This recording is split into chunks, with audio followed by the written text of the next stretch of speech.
All right, Shalom. I want to give all praises, honor, and glory to Yahweh, Ba'ashem Yahushua, Ba'ashem Kakadash. Double honors to the apostles of GMS, and a sincere Shalom to the brothers out here pushing the truth and sincerity, and a Shalom to the elect out there. And I want to go to this short article, Salakia. Basically, it says U.S. fuel shortage nightmare. And apparently, so there's a shortage going on, and it doesn't say it on here, but what further details go back to this. Actually, I'm gonna read it as we go along, because now there's a shortage of fuel in the U.S. Just like they've been claiming there's a shortage of food in the U.S. for the past couple of years. I would say past decade technically, but it's really gotten heavy in the past couple of years, and we're really seeing the society fall. It says the ransomware cyber attack that paralyzed one of the U.S. biggest, most vital oil hubs, the Colonial Pipeline, has resulted in fuel shortage in 8 states across the U.S. East Coast. The outage caused rising fuel prices, with the national average climbing to more than $3 a gallon for the first time in 6 years. However, the current crisis shouldn't be attributed to the pipeline shutdown alone. And as I was mentioning, doing further research, they are pretty much claiming that Russia is leading these ransomware attacks. It says, according according to him, the shutdown of the network, which transports gasoline and other fuel through 10 states between Texas and New York, has inevitably affected supply. There's an inflationary pressure rising across the U.S. due to money printing and increased consumer spending. A fuel shortage is a nightmare for anyone who remembers the 1970s.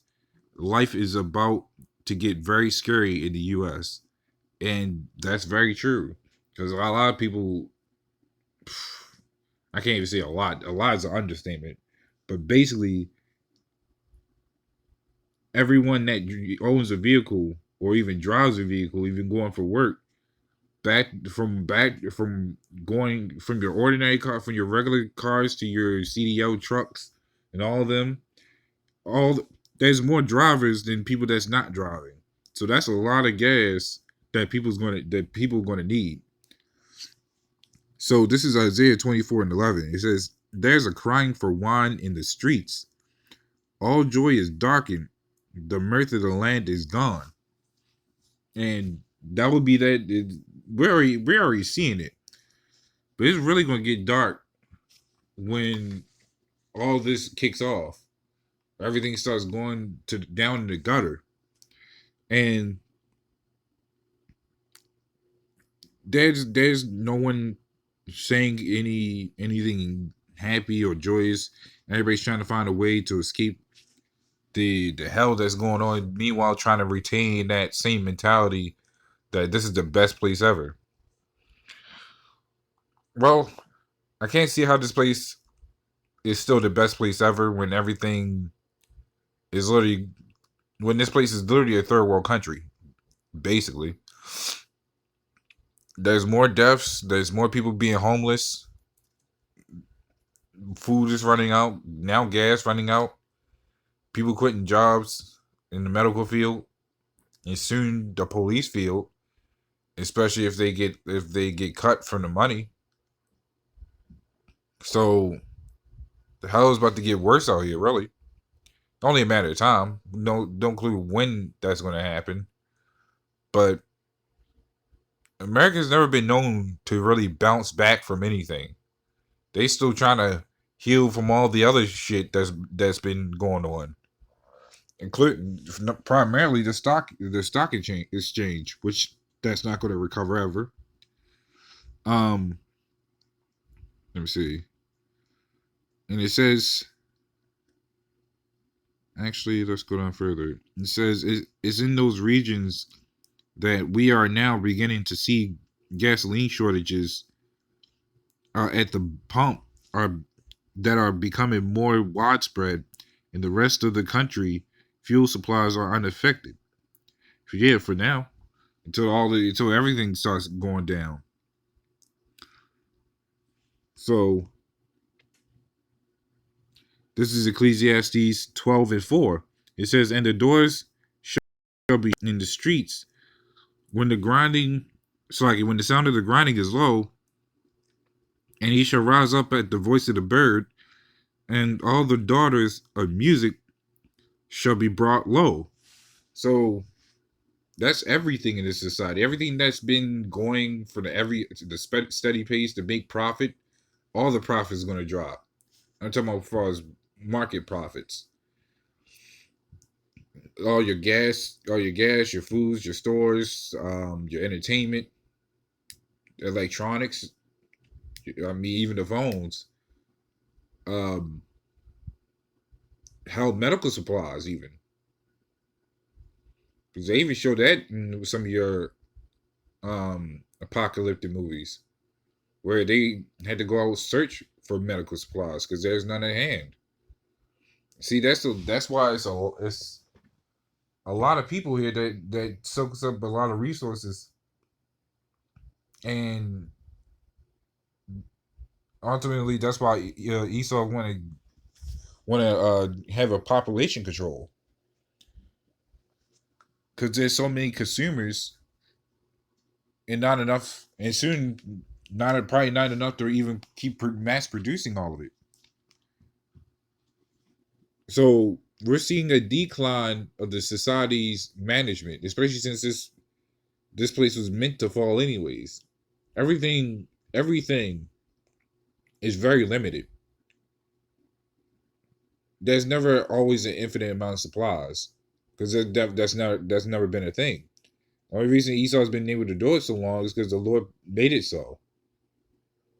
The Lord's making that timer slow down to where he can't make no profits off of it, or he's just gonna hoard it all to himself. So when it's time to shut down this place, is everybody fighting for themselves, which is not new. He tells it in his movies. It's not a first time. What we're seeing is again the decline of this place going further and further and down, and then Jacob's trouble is technically right around the corner. So as as as the article said, the U.S. is about to get very very ugly. It's gonna get real ugly out here. People gonna be fighting over scraps, over gas, even. People gonna be probably pulling you over just so they can take all the gas out of your car. There wouldn't be no surprise. People breaking into your house just so they can steal your food. They'd be like, screw the money. I just want your food right now. Well, they'll probably take both.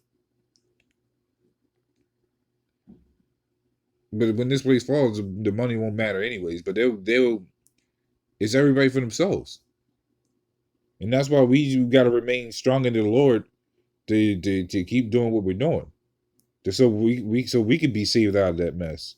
So the Lord guides us in the right step to where that may not even happen to us. This is Ephesians 6:11. It says, "Put on the whole armor of Yahweh, that ye may be able to stand against the wiles of the devil." See, even though we teach these prophecies that to show these people or try to wake up the elect to show them that yeah, these things are real, these things are gonna happen.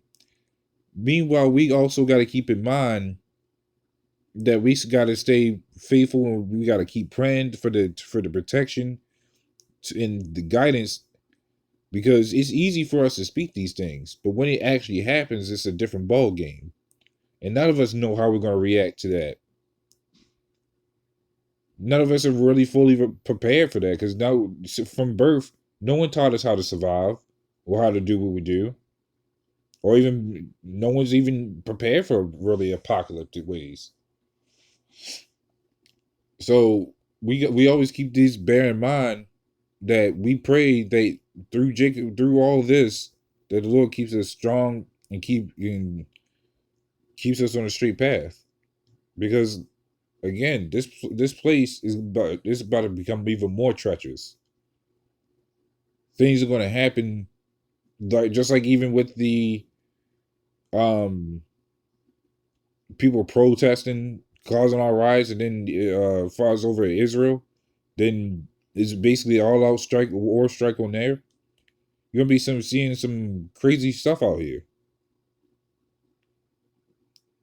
So that's pretty much all I wanted to go into. So with that, shalom.